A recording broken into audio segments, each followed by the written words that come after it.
mostra Amazon. Do livro Trabalhar para quê? Barry Schwartz. Sobre a obra.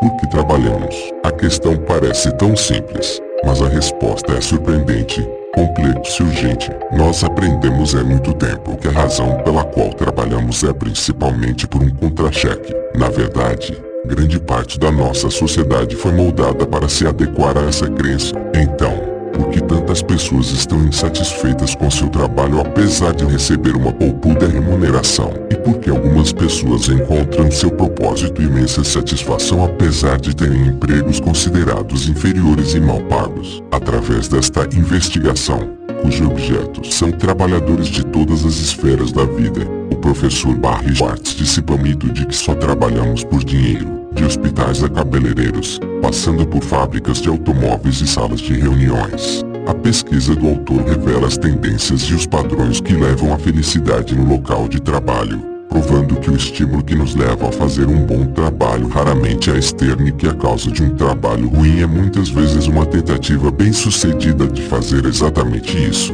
O que nos levou a esse emaranhado de atitudes e ideias, como mudar a maneira pela qual trabalhamos, com grande discernimento e sabedoria. Este livro mostra como dar os primeiros passos em direção à compreensão e capacitação de todos nós para encontrarmos um ótimo trabalho.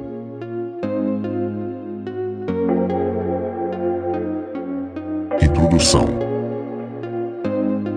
A pergunta é crucial. Trabalhamos para quê? Por que nos arrastamos para fora da cama todas as manhãs em vez de viver uma vida de prazeres e aventuras? Que pergunta boba. Trabalhamos porque precisamos ganhar a vida, claro. Mas será isso mesmo? Óbvio que não. Quando você pergunta para as pessoas que estão satisfeitas com o trabalho por que elas fazem aquele trabalho, o dinheiro quase nunca é citado. A lista de razões não monetárias que as pessoas apresentam para fazer o seu trabalho é longa e convincente. Os trabalhadores satisfeitos estão comprometidos com o trabalho. Eles mergulham no trabalho, não o tempo todo, é claro, mas com frequência suficiente para ser importante para eles. Os trabalhadores satisfeitos são desafiados pelo trabalho que exige esforço e que os tira da zona de conforto. Esses felizados acham que o trabalho é divertido, tão divertido quanto fazer palavras cruzadas e sudoku. Quais os outros motivos para as pessoas trabalharem? As pessoas satisfeitas fazem o seu trabalho porque sentem que estão no comando. O expediente lhes proporciona certa autonomia e poder de decisão, e elas usam essa autonomia e esse poder de decisão para atingir o nível de maestria e especialização. Elas aprendem coisas novas e desenvolvem-se profissional e pessoalmente. Essas pessoas fazem o seu trabalho porque lhe é uma oportunidade de entrosamento social. Elas realizam muitas das tarefas como parte de uma equipe, mas, mesmo quando estão trabalhando sozinhas, têm muitas oportunidades de interação social. Por fim, essas pessoas estão satisfeitas com o trabalho porque acreditam que aquilo que fazem é significativo. O seu trabalho tem potencial para fazer diferença no mundo. Ele melhora a vida de outras pessoas de forma significativa. É claro que poucas profissões têm todas essas características, e suspeito que nenhuma mantenha todas o tempo todo. Mas são elas que nos fazem sair de casa e também levar trabalho para casa, que nos incentivam a conversar sobre nosso trabalho e nos deixam em dúvida quanto à aposentadoria. Nós não trabalharíamos se não fôssemos pagos para isso. Mas esse não é o principal motivo para fazermos o que fazemos. E acredito que as recompensas materiais são, em geral, um motivo muito ruim para trabalhar. Na verdade, quando dizemos que alguém faz isso por dinheiro, não estamos apenas fazendo uma descrição. Estamos emitindo um julgamento. As diversas fontes de satisfação com o trabalho geram perguntas muito importantes. Por que será que para a expressiva maioria das pessoas o trabalho tem poucos ou nenhum desses atributos? Por que será que, para a maioria de nós, o trabalho é monótono, sem sentido e frustrante? Por que será que, à medida que o capitalismo se desenvolvia, ele foi criando um modelo de trabalho no qual as oportunidades de satisfação não material que poderia gerar e inspirar um trabalho melhor foram sendo reduzidas ou eliminadas? As pessoas fazem esse tipo de trabalho em fábricas, restaurantes de fast food, depósitos de lojas virtuais, escritórios de advocacia, salas de aula, clínicas e escritórios, por dinheiro. Por mais que tentem encontrar significado, estímulo ou espaço para autonomia, elas são derrotadas pelas condições de trabalho. O modo como seu trabalho é estruturado significa, na verdade, que há poucos motivos para manter esses empregos além do salário, segundo um relatório extenso publicado em 2013 pela Gallup, sediada em Washington, nos Estados Unidos. Há 2 vezes mais trabalhadores ativamente descomprometidos no mundo do que comprometidos, que gostam do que fazem. A empresa mede o índice de satisfação de funcionários há quase 2 décadas, tendo entrevistado um total de 25 milhões de empregados em 189 países diferentes. A versão mais recente da pesquisa coletou informações de 230 mil trabalhadores em tempo integral e meio período em 142 países. A Gallup descobriu que apenas 13% de todos os trabalhadores estão comprometidos com o trabalho. Essas pessoas têm paixão pelo que fazem e passam os dias ajudando as organizações a progredir. A grande maioria de nós, cerca de 63%, não se sente comprometida. Não temos interesse.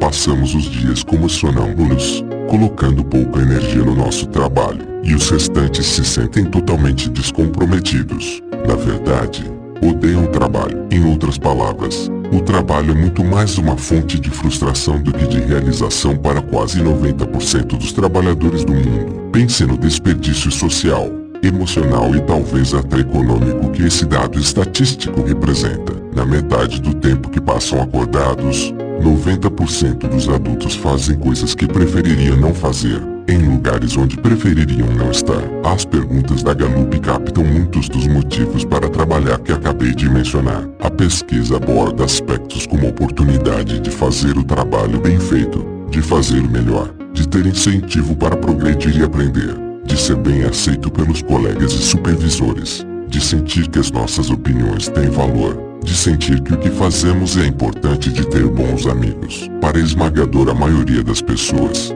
o trabalho fica abaixo das expectativas, muito abaixo. A pergunta é, por que? Este livro apresentará uma resposta.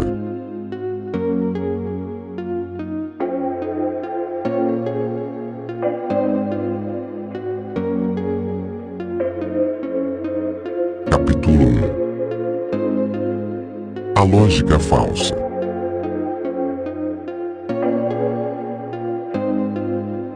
Durante mais de 2 séculos, absorvemos, como sociedade e como indivíduos, algumas ideias falsas sobre a nossa relação com o trabalho, segundo um dogma da economia aceito há muito tempo e apoiado por algumas teorias da psicologia. Se você quiser que alguém, um funcionário, um aluno, um servidor público, seu próprio filho, faça alguma coisa, você terá que fazer valer a pena. As pessoas fazem coisas em troca de incentivos, de recompensas, de dinheiro. Essa abordagem pode ser observada na teoria da cenoura e do chicote, que vem sendo empregada para resolver a recente crise econômica mundial. Afirma-se que, para evitar a ocorrência de um novo desastre financeiro, precisamos substituir os incentivos tolos que o causaram por outros mais inteligentes. Temos que acertar nos incentivos. Na verdade, nada mais importa. Essa ideia animou o inventor do livre mercado, Adam Smith. Em 1776 ele escreveu em A Riqueza das Nações: é um interesse inerente a todos os homens viver da maneira mais tranquila possível. E se a remuneração for exatamente a mesma, quer eles realizem ou não alguma tarefa muito trabalhosa, eles a realizarão da forma mais descuidada e desleixada que a autoridade permitir. Em outras palavras, as pessoas trabalham pelo salário, nem mais, nem menos. A crença de Smith no poder dos incentivos levou-o a defender a divisão do trabalho em unidades simples, repetidas com facilidade e essencialmente sem sentido, contanto que as pessoas fossem pagas pelo que faziam. Não importava muito no que os empregos implicavam. Ao dividir o trabalho em pedacinhos, a sociedade ganharia enorme eficiência produtiva. Ao enaltecer as virtudes da divisão do trabalho, Smith apresentou a famosa descrição de uma fábrica de alfinetes. Um homem estica o arame, outro endireita, o terceiro corta-o, o quarto faz a ponta, o quinto esmerilho para receber a cabeça. Viu uma pequena fábrica desse tipo na qual havia apenas 10 homens empregados. Eles conseguiam produzir mais de 48.000 alfinetes por dia.